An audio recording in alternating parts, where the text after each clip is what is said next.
Prepare to be enchanted and delighted.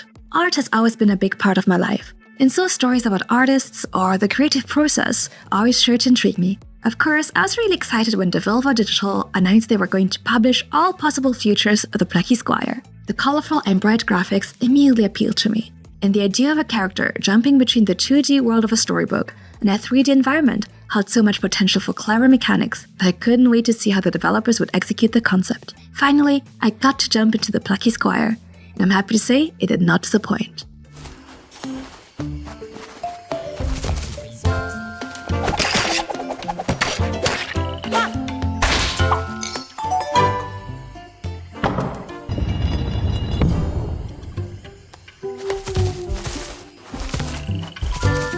My start with the Plucky Squire was a little bit rocky. The game launched with all graphic settings on their maximum value, turning my PC into a jet engine and my room into something akin to a furnace. While my setup does not boast the highest specs available on the market, the build should be plenty to run almost everything with no issues. Luckily, after some minor adjustments and a restart, a happy middle ground could be found, and the temperatures in my home returned to a more bearable level.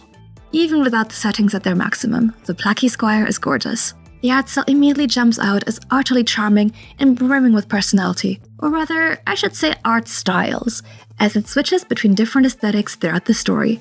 The adventure starts in the storybook where you play as the titular Plucky Squire Jot, a classic children's book protagonist.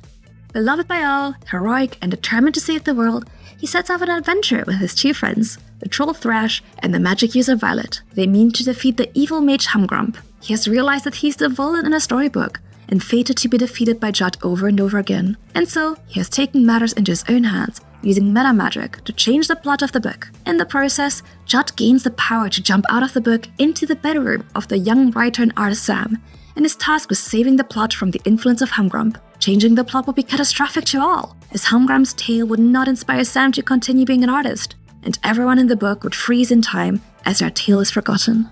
As you jump in and out of the book, as well as into other media strewn throughout Sam's room, such as a TCG card, a collectible mug, or little doodles, the art style and gameplay changes accordingly. And so, players will get to enjoy a wide range of different graphics, all brimming with personality. The attention to detail was particularly nice.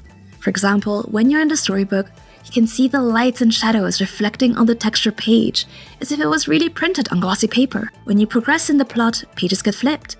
Performing certain actions, such as swinging your sword at the enemy, onomatopoeia are spelled out to show how the sound effects would be illustrated in a picture book. Equally, when you venture into the real world, small details are strewn throughout the levels, giving you insights into Sam's life and the things he likes, such as dinosaurs, rockets, or different art supplies. The story of the Plucky Squire and his friends is told in an upbeat and light-hearted manner, with a goofy brand of humor that had me chuckling to myself on several occasions. Ranging from a wizard who routinely breaks the fourth wall, clever references to famous artists or media such as The Lord of the Rings, or even just simple visual gags such as the normally adorable Jot suddenly being drawn as a muscle-bound bodybuilder with rippling biceps.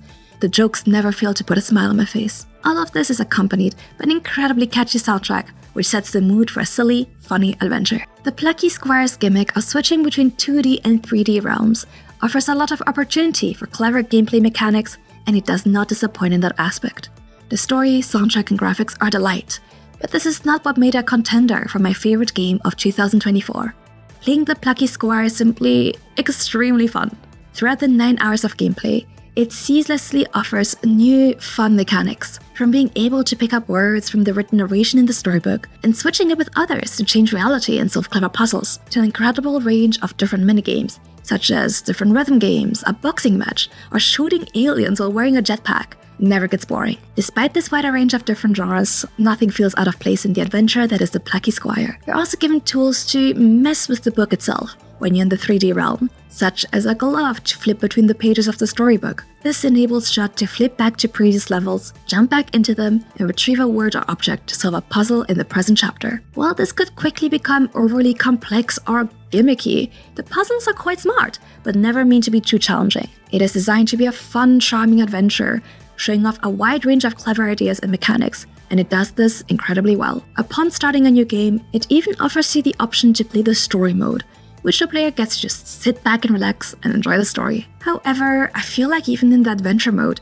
it sometimes makes things a little too easy, The narrator would often tell me the solution to a puzzle from the get-go, before I even had the chance to try and figure it out on my own. It felt like a missed opportunity to reward the player for clever thinking, especially since each puzzle usually also has a little mini-beard, a character who offers you advice if you do get stuck. While it is understandable for mechanics that are newly introduced, being told what to do for a type of puzzle the player has solved on numerous occasions before was a little disappointing. I was also let down by the lack of depth in Violet's character. While none of the characters in the game are meant to go through much character development or even be particularly fleshed out, I expected more for Violet. Near the beginning of the game, she states that she does not feel very helpful, but upon finding out she's in a story, she hopes she can change the narrative to support the team more. She does get a few cool moments fighting evil.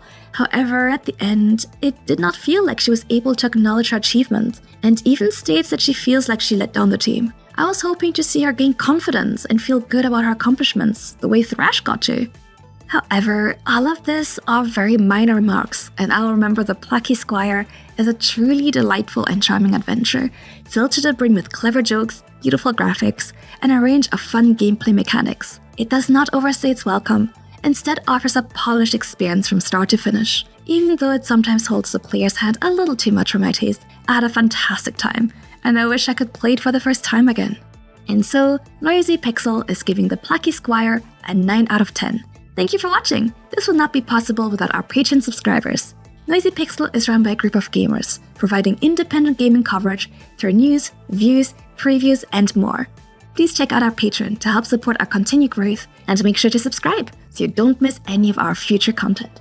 Thank you!